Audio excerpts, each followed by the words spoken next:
Hello दोस्तों, मैं जयकांत सैनी स्वागत करता हूं आपके अपने चैनल भारत IQ में। हम डिस्कस करें राजस्थान पत्रिका न्यूज़पेपर जयपुर एडिशन 13 जुलाई। वीडियो के संबंध में कोई डाउट्स हो तो आप मुझे लिख सकते हैं कमेंट बॉक्स में या मुझे ईमेल भी आप कर सकते हैं। तो शुरू करते हैं आज का डिस्कशन बिना किसी देरी के। यहाँ पेज नंबर में बात की जा रही है, ये बात की जा रही है राजद्रोह की, यानी कि जो सेडिशन के चार्जेस लगाए जाते हैं इसको लेकर के सुप्रीम कोर्ट ने नोटिस दिया है केंद्र सरकार को और 2 हफ्तों के अंदर जवाब मांगा है। तो बात की जा रही है राजद्रोह की, यानी कि sedition charges 124A section 124A है, IPC 1860 की एक धारा है ये 124A, तो याद रखिएगा, इंपॉर्टेंट है ये। तो बात की जा रही है इसका दुरुपयोग किया जाता है सरकार के द्वारा जब भी कोई अपनी आवाज़ उठाने का काम करता है, सरकार के विरुद्ध काम मतलब अपनी आवाज़ उठाता है कि जो भी काम सही नहीं करी सरकार, तो उसको दबाने का काम किया जाता है 124A के द्वारा। ये जो टूल है 124A, ये एक्चुअली ब्रिटिशर्स के द्वारा लाया गया था। 1860 का जो कानून है IPC, ये भी जो ब्रिटिश लोग हैं उनके द्वारा जब शासन किया जा रहा था तब ये लाया गया था। तो ब्रिटिशर्स चाहते थे कि भारतीयों की आवाज़ दबाई जाए, वो जब भी अपनी आवाज़ ब्रिटिशर्स के खिलाफ उठाते थे भारतीय लोग, तो इसके तहत 124A धारा के तहत उसको दबाने का काम किया जाता था, उनको गिरफ्तार करके जेलों के अंदर डाल दिया जाता था, इस प्रकार का काम किया जाता था। लेकिन वर्तमान में भी ये परिस्थितियाँ देखने को मिल रही है कि 124A का दुरुपयोग किया जा रहा है सरकार के द्वारा जब भी कोई आवाज़ उठा रहा है सरकार के खिलाफ, तो इस धारा के तहत लोगों को गिरफ्तार करके अंदर बंद कर दिया जाता है। तो यहाँ बात की जा रही है कि एक तरफ तो संविधान के द्वारा अनुच्छेद 19(1)(a) के तहत हमें संविधान के द्वारा मौलिक अधिकार दिया गया है कि हम अपनी बोलने की एवं अभिव्यक्ति की स्वतंत्रता है हमको, पर दूसरी तरफ जब ऐसा किया जाता है तो 124A के तहत इसको दबाने का काम किया जाता है। तो किस प्रकार की स्वतंत्रता है, जो कि किस प्रकार का मौलिक अधिकार है जो हमें संविधान ने दिया है, यानी कि इसका कोई मायने नहीं रह जाते हैं इस प्रकार का जो मौलिक अधिकार दिया गया है, क्योंकि 124A उसके ऊपर हावी हो रही है,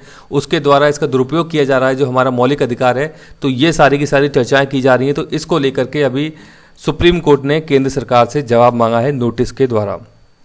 इसके अलावा 66A भी काफ़ी ज़्यादा चर्चा में है, इस धारा का भी दुरुपयोग किया गया था। ये जो इन्फॉर्मेशन टेक्नोलॉजी एक्ट है उसका एक सेक्शन है 66A, ये भी यही काम था कि आप जब भी सरकार के कुछ ये जितने भी जो मीडिया है, प्लेटफॉर्म है, सोशल मीडिया है जैसे कि फेसबुक, ट्विटर, यहाँ पे जब भी कोई इस प्रकार का काम करता है, सरकार के खिलाफ आवाज़ उठाता है, कोई एक्सप्रेशन व्यक्त करता है, तो 66A के तहत उसको गिरफ्तार कर लिया जाता है। इस धारा को 2015 में इनवैलिड करार दे दिया गया सुप्रीम कोर्ट के द्वारा। श्रेयस संगल वर्सेस यूनियन ऑफ इंडिया बात 2015 का इंपॉर्टेंट है, याद रखिएगा। लेकिन अभी भी इस धारा के तहत लोगों को गिरफ्तार किया जा रहा है। तो ये किस प्रकार की व्यवस्थाएं देखने को मिल रही है भारत के अंदर, तो इन दोनों के दोनों सेक्शंस को आप याद रखिएगा। 124A और 66A दोनों ही इंपॉर्टेंट यहाँ पे हो जाते हैं।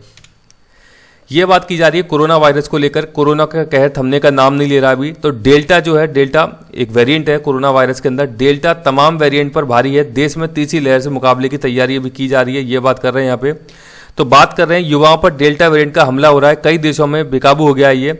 बात की जा रही है ब्रिटेन, ऑस्ट्रेलिया, इंडोनेशिया, स्पेन, दक्षिण कोरिया, क्यूबा समेत दुनिया के करीब 2 दर्जन देशों में कोरोना का नया वेरिएंट बेकाबू हो चुका है। इंडोनेशिया ऑक्सीजन संकट से जूझ रहा है। इसके अलावा कई और देशों में लॉकडाउन लगाने की तैयारियां भी चल रही हैं। तो आप सतर्क रहिए, सावधान रहिए, अपनी फैमिली का ख्याल रखिएगा, क्योंकि prevention is the better than cure है। आप समझ सकते हैं कि यहाँ पे आपको करना क्या है, मास्क पहनना है, डिस्टेंस बनाना है और सैनिटाइज करते रहना है, और वैक्सीनेशन जरूर कराना है जहाँ पे भी जब भी आपको अवेलेबिलिटी मिलती है उसकी। तो यही एहतियातें, इनके द्वारा ही आप इससे बच सकते हो। तो ये आप जरूर अपनाइए ताकि आप स्वस्थ रहें। ये एक एडिटोरियल है पेज नंबर 6 पे, इसको हम डिटेल में आज डिस्कस कर रहे हैं। ये बात की जा रही है बिजली गिरने की खबर आपने सुनी है, कई सारे लोगों की मौत हो गई राजस्थान के अंदर, तकरीबन 22 लोगों की मौत हो गई है बिजली गिरने से। तो यहाँ बात की जा रही है एक सोलर स्टॉर्म की भी बात अभी आपने सुनी होगी, 11-12 जुलाई के दौरान की सूर्य से एक सोलर स्टॉर्म भारत की तरफ आ रहा है, बहुत तेजी से आ रहा है। तो उसको लेकर के क्या प्रभाव पड़ने वाले हैं, तो यहाँ बात की जा रही है पृथ्वी पर चुंबकीय तूफान सूर्य से आते ऊर्जावान कणों के कारण होता है। बिजली गिरने व सूर्य से कणों की बौछार में संबंध नहीं है। मतलब कह रहे हैं कि जो बिजली गिरी है जिससे लोगों की मृत्यु हुई है, इसका संबंध सोलर स्टॉर्म से है। तो इसके अभी तक कोई ऐसे साक्ष्य नहीं मिले हैं कि इसका संबंध सोलर स्टॉर्म से है, कि इस प्रकार की जो बिजली गिरी है इससे इतना नुकसान हुआ है। तो यहाँ बात कर रहे हैं कि सूर्य का बाहरी वातावरण, जिसको कोरोना कहा जाता है, ये आप याद रखिएगा। सूर्य का जो बाहरी वातावरण उसको कोरोना कहते हैं हम, याद रखिए। कोरोना अति तप्त गैसों का है ये बना हुआ, बेहद विरल है और सब तरफ से फैला हुआ है। इसे हम सौरवात के नाम से भी जानते हैं। इसमें अति ऊर्जावान इलेक्ट्रॉन, प्रोटॉन और अल्फा कणों की प्रधानता है, यानी कि याद रखिएगा इलेक्ट्रॉन, प्रोटॉन और अल्फा जो कण हैं उनकी इसमें प्रधानता मिलती है। पृथ्वी इस बात में एक तरह से नहाई रहती है। ये बताया गया है इन कणों का अधिकतम अंश पृथ्वी के चुंबकीय क्षेत्र से जूझकर इसके उत्तरी और दक्षिणी चुंबकीय ध्रुवों में समा जाता है, यानी कि नॉर्थ पोल और साउथ पोल की बात की जा रही है पृथ्वी पर, ये उनका यहाँ पे जिक्र किया जा रहा है इसके अंदर। तो इस तरह विकिरण से हमारी रक्षा होती है। सूर्य के वातावरण की सक्रियता घटती बढ़ती रहती है। 11 वर्ष के अंतराल से सूर्य अपनी सक्रियता के महत्तम न्यूनतम से गुजरता है, यानी 11 वर्षों के दौरान इस प्रकार के बदलाव देखे जाते हैं। सूर्य को लेकर के बात की जा रही है। इसे हम सौर सक्रियता चक्र कहते हैं, जिसके दौरान हमें सूर्य पर काले धब्बे घटती बढ़ती संख्या में नजर आते हैं। वर्तमान में सूर्य अपनी सक्रियता के नए चक्र में प्रवेश कर रहा है। ऐसे में प्रदीप्तों का पैदा होना, कोरोना से गैसीय भवकों का उत्सर्जन, यह सब जोर पकड़ने लगता है। जब सूर्य से इसका रुख हमारी ओर होता है तो पृथ्वी पर चुंबकीय तूफान होने लगते हैं। इसकी बात की जा रही है। सोलर स्टॉर्म की बात यहाँ की जा रही है। सौरवात में आघात से पैदा हुआ क्षोभ हम तक लगभग 3 से 3 दिनों में पहुंचता है। चुंबकीय मंडल में हलचल पैदा हो जाती है, लिहाजा हम एक चुंबकीय तूफान झेलते हैं। यह लगभग 24 से 48 घंटे तक रहता है। अधिकांश तो हम इसे उत्तरी और दक्षिणी ध्रुव में देखते हैं, यानी कि चुंबकीय तूफान जो इसका अधिकांश प्रभाव पड़ता है वो उत्तरी और दक्षिणी ध्रुव में पड़ता है हमारे विश्व के, जो अपने विलक्षण रूप के लिए विख्यात है। तूफान के चलते पृथ्वी के आयोनोस्फीयर की बात की जा रही है। आपने सुना होगा जो पृथ्वी के जो एटमॉस्फेयर है, लेयर है वहाँ पे, इसमें आयोनोस्फीयर भी एक है। तो आयोनोस्फीयर में विद्युत लहर पैदा होती है जो विद्युत संचरण, ट्रांसफार्मर आदि को हानि पहुंचाती है। तो ये कुछ प्रभाव देखने को मिलते हैं सोलर स्टॉर्म के द्वारा। सोलर स्टॉर्म को जियो मैग्नेटिक स्टॉर्म भी कहा जाता है। नाम जरूर याद रखिएगा, ये इंपॉर्टेंट यहाँ पे हो जाता है। ये बता रहे हैं कि सोलर स्टॉर्म बनता कैसे है। A solar storm occurs when the sun emits huge amounts of energy। जब सूर्य के द्वारा बहुत ज़्यादा मात्रा में एनर्जी एमिट की जाती है तो उससे निर्माण होता है सोलर स्टॉर्म का। अब ये जो बात की जा रही है energy in the form of solar flares. Solar flares क्या होती हैं? Solar flares are huge explosions on the surface of sun. सर के जो सूर्य है उसकी सतह पर जो भीषण एक्सप्लोजन होता है, विस्फोट होता है, उससे बनती हैं सोलर फ्लेयर्स, यानी कि हम कह सकते हैं एक प्रकार से लपटें जो होती हैं ना, आग की लपटें, उससे बनता है। अ solar storm is called a Jio magnetic storm. ये जरूर याद रखिएगा, जियो मतलब अर्थ से संबंधित, याद रखिएगा। It causes major disturbance in the earth magnetosphere. तो अर्थ का जो मैग्नेटोस्फीयर है उसको डिस्टर्ब करता है। ये मैग्नेटोस्फीयर कौन सा है? नॉर्थ पोल और साउथ पोल, इसकी यहाँ पे बात की जा रही है। ये आप देख सकते हैं यहाँ पे जीपीएस सिस्टम, कम्युनिकेशन सिस्टम जो है वो काफ़ी बुरी तरीके से प्रभावित होता है। यहाँ पे जो रेडियो एक्टिव इफेक्ट्स होते हैं उनको इफेक्ट करता है ये। तो आयोनोस्फीयर की बात की जा रही है। ये जो आयोनोस्फीयर है इसका संबंध है थर्मोस्फीयर से, यानी कि इस वाले एरिया मिलता है ये आयोनोस्फीयर। तो इसके बारे में आइडिया होना चाहिए। ये लेयर बताई गई हैं। सबसे निचली लेयर ट्रोपोस्फीयर, फिर ऊपर जाते हैं तो स्ट्रेटोस्फीयर, इसके बाद मीजोस्फीयर, इसके बाद थर्मोस्फीयर, जिसकी आयोनोस्फीयर की बात जो की जा रही है सबसे ज़्यादा प्रभावित होता है सोलर स्टॉर्म के दौरान ये। यहाँ पे फिर एक्सोस्फीयर, इसके बाद फिर आउटर स्पेस ये आ जाता है। तो ये लेयर भी आपको पता होनी चाहिए, इंपॉर्टेंट है। तो ये इसका आइडिया आपको होना चाहिए। यहाँ एक और चीज़ बात की गई है, यहाँ पे ये बात की जा रही है geographical poles versus magnetic poles की बात की जा रही है। जियोग्राफिकल पोल्स यहाँ बता रहे हैं कि the earth rotates on the geographic north and south poles. जो अर्थ है वो रोटेशन अपना करती है। जो नॉर्थ पोल और साउथ पोल, इसके जो एक्सेस आपने सुना होगा इस प्रकार से जो होता है, तो उसकी बात की जा रही है यहाँ पे जियोग्राफिकल पोल्स की। The geographic north and south poles are where lines of longitude converge in the north. ये जो उनकी लाइन है इसकी बात की जा रही है, लॉन्गिट्यूड लाइन, ये जो मिलती है यहाँ पे, इसकी बात की जा रही है जियोग्राफिक पोल्स की।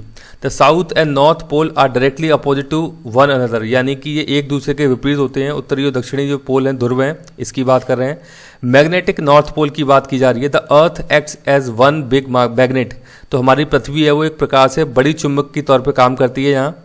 The earth consist of a solid iron core, surrounding the iron core is an ocean of hot liquid metal. ये बात कर रहे हैं इसकी, देखिए आप, ये कोर है, सॉलिड इनर कोर है। ये पूछा सकता है कि जो इनर कोर होता है उसकी फॉर्म कैसी होती है? सॉलिड होती है। आउटर कोर होता है यहाँ पे, ये लिक्विड फॉर्म में होता है। तो इसके अंदर स्पिनिंग होती है लिक्विड फॉर्म के अंदर। यहाँ पे ये घूमता है, टकराता है ये इसकी बात जो की जा रही है। इसके कारण मैग्नेटिक फील्ड जनरेट होता है हमारी अर्थ पे, ये आपको पता होना चाहिए। The liquid metal that flows in earth core creates electrical currents. तो इससे इलेक्ट्रिकल करेंट्स बनते हैं जब ये घूमता है। ये वाला जो पार्ट है यहाँ पे लिक्विड जो फॉर्म होती है, टकराता है, स्पिनिंग करता है ये, तो इससे इलेक्ट्रिकल करंट्स पैदा होता है, which in turn creates magnetic field. तो इसके कारण हमारी पृथ्वी पर मैग्नेटिक फील्ड बन जाता है। The magnetic north pole also known as the north dip pole. ये नाम याद रखिएगा आप कि मैग्नेटिक नॉर्थ पोल को नॉर्थ डिप पोल के नाम से जानते हैं। Is a point on Ellesmere Island in northern Canada where the northern lines of attraction enter the earth. ये कनाडा की बात की जा रही है यहाँ पे ऊपरी वाले हिस्से की। This mean that a compass needle point to the magnetic north pole which is different from the geographic north.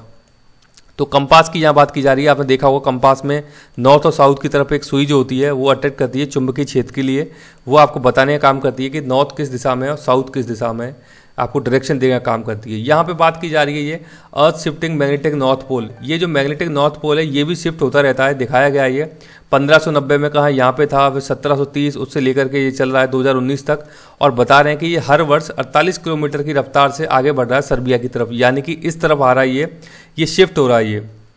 तो बता रहे हैं ये शिफ्ट हो रहा है मैग्नेटिक नॉर्थ पोल। तो देखिए आप क्या इसकी बात की जा रही है, location of magnetic north believe to be control by 2 patches of magnetic field beneath Canada and Siberia. ये जो पैचेज हैं इनके द्वारा ये कंट्रोल किया जा रहा है मैग्नेटिक नॉर्थ, ये जो एरिया है मैग्नेटिक नॉर्थ पोल, इसको इनके द्वारा कंट्रोल किया जाता है। 2 पैचेज हैं ये यहाँ पे। बात की जा रही है मैग्नेटिक फील्ड जनरेटेड कैसे होती है, जनरेट मैग्नेटिक जो फील्ड है पृथ्वी पर जनरेट कैसे होती है, mainly by movement of liquid iron outer core. तो लिक्विड आयरन का जो आउटर कोर है यहाँ पे जो स्पिनिंग होती है इसके कारण मैग्नेट जनरेट होती है हमारी पृथ्वी पर, ये बात की जा रही है। ये बात कर रहे हैं यहाँ पे spinning ball of मॉल्टन metal 3000 kilometre below earth surface. तो हमारी जो अर्थ का सरफेस है उससे 3000 किलोमीटर नीचे की बात की जा रही है ये। Movement causes magnetic poles to shift but cause of recent acceleration is unknown. तो यहाँ पे ये मूवमेंट भी जो है, ये जो नॉर्थ पोल के मूवमेंट किए जा रहे हैं, मूवमेंट जो हो रहे हैं ये भी इसी का कारण है। ये जो आउटर स्पेस के अंदर ये स्पिनिंग चलती है जो लिक्विड आयरन है यहाँ पे। तो आप देख सकते हैं ये क्रस्ट बताया गया है, अपर मेंटल है, लोअर मेंटल है, उसके बाद लिक्विड आउटर कोर और सॉलिड इनर कोर, ये भी आपसे पूछे जाते हैं एग्जाम्स के अंदर। ये आप देख सकते हैं कंपास, इसका प्रयोग आपने देखा भी होगा, आपने कई बार हाथों में लोगों ने देखा होगा। ये नॉर्थ पोल बता रहा है, साउथ पोल, क्योंकि ये मैग्नेटिक फील्ड है हमारी पृथ्वी पर, ये अट्रैक्ट करते हैं सुई को, ये बताती है किस डायरेक्शन में हम हैं इस वक्त। तो ये चीज़ें बताने का काम करता है compass. Compass works by detecting the earth's natural magnetic fields, जो हमारी पृथ्वी पर नेचुरल यानी प्राकृतिक मैग्नेटिक फील्ड पाया जाता है उसको ये फॉलो करता है हमारा compass. The earth has an iron core that is part liquid and part solid crystal due to gravitational pressure. पृथ्वी पर ग्रेविटेशनल प्रेशर पाया जाता है जिसके कारण वो स्पिनिंग जो चलती है, आउटर जो पार्ट है कोर का जहाँ पर कि लिक्विड फॉर्म में भरा हुआ है, आयरन की बात जो की जा रही है। It is believed that movement in the liquid outer core is what produces the earth magnetic field. तो ये बात की जा रही है इसकी, believe that movement in the liquid outer core is what produces the earth magnetic. तो अगर अर्थ पे जो मैग्नेटिक फील्ड जनरेट होती है इसी के कारण जनरेट होती है। तो मुझे आशा है कि आपको एक बढ़िया आइडिया लग गया होगा कि कैसे मैग्नेटिक फील्ड क्रिएट होती है पृथ्वी के ऊपर। यहाँ बात की जा रही है टोक्यो ओलंपिक की। तो 2020 के टोक्यो ओलंपिक अब 2021 23 जुलाई से स्टार्ट होने वाले हैं। इसकी आलोचना की जा रही है, आलोचना इसलिए हो रही है क्योंकि बताया जा रहा है कि यहाँ पे इंसानों को तरजीह देने के बजाय, यानी मानव जीवन को तरजीह देने के बजाय यहाँ पे इकोनॉमिक बेनिफिट देखा जा रहा है, क्योंकि कॉरपोरेट घराने का बहुत अच्छा इन्वेस्टमेंट है टोक्यो ओलंपिक के अंदर। तो वो चाह रहे हैं कि ये पोस्टपोन नहीं होना चाहिए। लेकिन आप देख सकते हैं, बता रहे हैं कि जापान के अंदर महज 16% लोगों को ही वैक्सीनेशन हुआ है। इसके अलावा 83% लोग अभी तक उनको वैक्सीन नहीं लगी है। तो कितना खतरनाक साबित हो सकता है, ओलंपिक के गेम्स हैं कितने खतरनाक हो सकते हैं उनके लिए। तो यहाँ पे जो ह्यूमन लाइफ है उसको दरकिनार किया जा रहा है और यहाँ पे प्रॉफिट को, इकोनॉमिक बेनिफिट को यहाँ पे प्रीफरेंस दिया जा रहा है। तो इस सबको यहाँ पे सोचना चाहिए, इसको पोस्टपोन किया जाना चाहिए, ऐसी बात कर रहे हैं ये लेखक है यहाँ पे। तो ये सब कुछ चर्चा है। तो याद रखिएगा कि टोक्यो ओलंपिक जो होने जा रहा है ये 2020 का है, जो कि 2021 में अब ये होने जा रहा है। यहाँ बात की जा रही है आर्टिफिशियल इंटेलिजेंस की। आर्टिफिशियल इंटेलिजेंस सबसे पहले आपको पता होना चाहिए क्या होती है। आपने कभी लैपटॉप पे यदि अपने काम किया होगा तो उसके अंदर आपने देखा होगा, अच्छा आपने रोबोट फिल्म भी देखी होगी रजनीकांत की, वहाँ पे भी आर्टिफिशियल इंटेलिजेंस दिखाई गई है। तो जब आप अपने लैपटॉप को छोड़ करके चले जाते हैं 5-10 मिनट के लिए कहीं इधर उधर, तो आपको देखा होगा कि आपकी स्क्रीन अपने आप ही स्वतः ही बंद हो जाती है, क्योंकि उसके अंदर एक ऐसी कृत्रिम बुद्धि सेट की गई है जो कि उसको बताती है कि अब यूजर यहाँ पे काम नहीं कर रहा है और इसको बंद हो जाना चाहिए। तो इस प्रकार की बात कर रहे हैं ये आर्टिफिशियल इंटेलिजेंस की। तो बोला जा रहा है कि निगरानी से लेकर छटनी तक का काम कर सकती है आर्टिफिशियल इंटेलिजेंस, और एआई से 2025 तक 10 करोड़ नई जॉब आएंगी और 8 करोड़ जॉब जाएंगी भी। तो इसकी बात यहाँ पे की जा रही है। नौकरियों के अवसर बनेंगे एआई के क्षेत्र में, 8 करोड़ से ज़्यादा नौकरियाँ जाने की बन रही हैं संभावना, लेकिन वहीं 10 करोड़ नई नौकरियाँ भी यहाँ पे आएंगी। तो अमेजन ने शुरू किया है एआई का प्रयोग, ये इस प्रकार की कुछ बातें की जा रही हैं। यहाँ बात की जा रही है यूरो कप की। याद रखिएगा, इंपॉर्टेंट हो जाता है स्पोर्ट्स की दुनिया में ये। यूरो कप इंपॉर्टेंट एक टूर्नामेंट है। तो इटली के द्वारा यहाँ पे लंदन को, इंग्लैंड को हरा दिया गया है और यूरो कप जीत लिया गया है इटली के द्वारा। याद रखिएगा, इटली के द्वारा यूरो कप जीत लिया गया है। और किसे हराया गया ये भी याद रखिएगा, इंग्लैंड को यहाँ पे हराया गया है इटली के द्वारा। तो ये इंपॉर्टेंट हो जाता है। ये बात की जा रही है देवबा को 2 दिन में बनाए पीएम, संसद करें बहाल। ये नेपाल की बात चल रही है। नेपाल के अंदर जो संवैधानिक उठापटक चल रही है उसको लेकर के न्यूज़ कवर की गई है। नेपाल में राजनीतिक संकट के बीच सुप्रीम कोर्ट ने सोमवार को कार्यवाहक प्रधानमंत्री केपी शर्मा ओली की सिफारिश पर प्रतिनिधि सभा को भंग करके 21 मई के राष्ट्रपति के फैसले को पलट दिया है। राष्ट्रपति विद्यादेवी भंडारी, इनका नाम याद रखिएगा, नेपाली कांग्रेस के अध्यक्ष शेर बहादुर देवबा को नया पीएम नियुक्त करने का आदेश यहाँ पे दिया है। बात कर रहे हैं सुप्रीम कोर्ट के द्वारा आदेश दिया गया है। राष्ट्रपति विद्यादेवी भंडारी को आदेश दिया है कि आप नेपाली कांग्रेस के अध्यक्ष हैं शेर बहादुर देवबा को नया पीएम नियुक्त करने का आदेश दिया है सुप्रीम कोर्ट के द्वारा।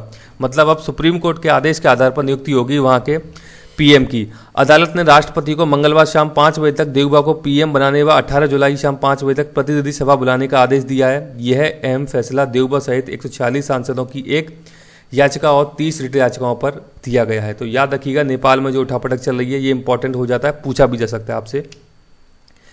बात की जा रही है जगन्नाथ यात्रा की। कोरोना प्रोटोकॉल के साथ निकली है जगन्नाथ यात्रा, पुरी के अंदर निकाली जाती है, उड़ीसा के अंदर। ये इंपॉर्टेंट यात्रा होती है, धार्मिक यात्राएं ये। तो उड़ीसा के पुरी में सोमवार को ढोल मंजीरों शंख ध्वनि के साथ भगवान जगन्नाथ, बलभद्र व देवी सुभद्रा की वार्षिक रथ यात्रा निकाली गई है। कोरोना प्रतिबंधों के चलते भक्तों की भागीदारी के बिना उत्सव आयोजित हुआ है। तो इंपॉर्टेंट हो जाती हैं इस प्रकार की चीज़ें भी आर्ट एंड कल्चर में आपसे पूछी जा सकती हैं। तो मुझे आशा है कि वीडियो आपको अच्छा लगा होगा। यदि वीडियो अच्छा लगा है तो जल्द से लाइक करें, शेयर करें, सब्सक्राइब करें ताकि और भी लोग वीडियो का फायदा उठा सकें। आप मुझे अपने जवाब कमेंट में भेज सकते हैं या मुझे ईमेल भी कर सकते हैं। इसी के साथ धन्यवाद, मिलते हैं अगली वीडियो में।